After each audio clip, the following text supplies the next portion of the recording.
본문에 보면 큰아들은 작은 아들이 아버지께 용서받는 일을 별로 탐탁치 않게 생각합니다. 그 잔치가 회개하고 돌아온 작은 아들을 위한 아버지의 깊은 잔치라는 것 또한 바람직하지 않다고 생각해서 굉장히 노했음을 보게 되어집니다. 죄인된 작은 아들이 마땅히 아버지께 정죄받고 벌을 받는 것이 너희야 되는데 오히려 환영해주는 아버지가 영 마땅치 않은 거예요. 도저히 납득이 되지 않는 거예요. 이와 같은 큰아들의 태도는 죄인들을 영접하고 그들과 교제하는 예수님의 태도를 원망하는 바리새인들, 오늘날 우리에게 적용하면 먼저 믿은 우리가 또한 그러한 마음을 갖고 있지 아니한가 하는 염려를 하게 되어집니다. 우리는 이 말씀 속에서 큰아들이 모르고 있는 세 가지를 짚어보려고 해요. 첫째가 뭐냐면 큰아들은 아버지를 모르고 있었다라고 하는 거예요. 큰아들은 아버지가 어느 아들에게나 은혜롭다라는 사실을 전혀 생각하지 못하고 있었습니다. 어쩌면 알고 있었는데도 인정해 주지를 못하고 있는 것 같아요. 그래서 아버지께 화를 내는 거예요. 아버지 은혜를 다 독점하고 싶은데 왠지 그것을 빼앗긴 것 같아서 화를 내고 시기심이 발동한 것이지요.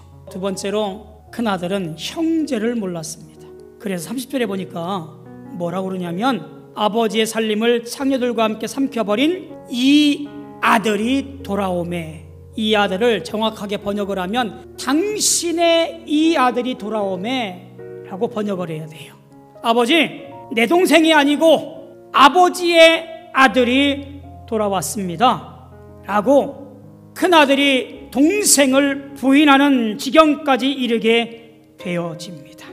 세 번째로 이 큰아들은 지금 자신의 형편을 모르고 있었습니다. 그 아버지의 은혜 가운데 살고 있으면서 부러울 것 없이 살아가면서 내 형편을 모르니, 내 위치를 모르니, 내 자리를 모르니 여전히 시기하고 질투하고 하나님을 원망하고 있더라, 그런 말이지요. 바리새인들과 서기관들이 그러했습니다. 그리고 오늘날 우리가 또한 그러합니다.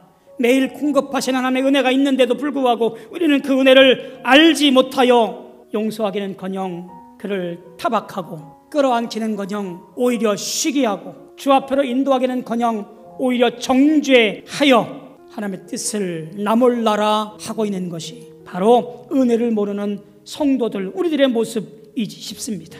오늘 말씀을 들으면서 깨달음이 있기를 원합니다. 아버지는 말하는 거예요. 큰아들에게, 얘야, 내 것이 다 내 것이 아니냐. 죽은 줄만 알았던 네 동생이 돌아왔는데 기뻐하는 것이 마땅하지 않느냐.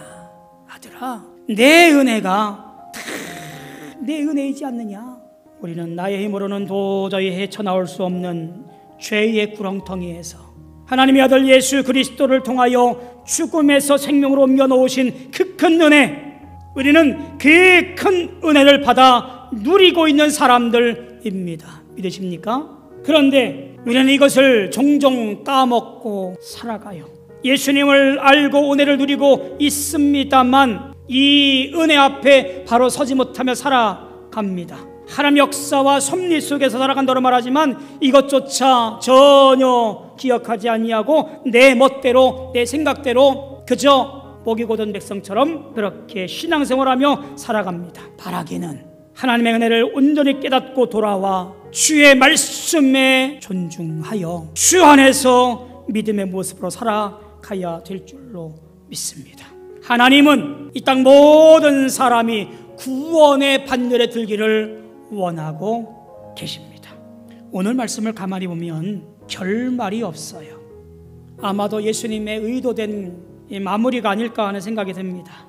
쉽게 말하면 이 비유의 말을 듣고 있는 자가, 즉 우리가 이 결말을 써 나가야 된다라고 하는 말이에요.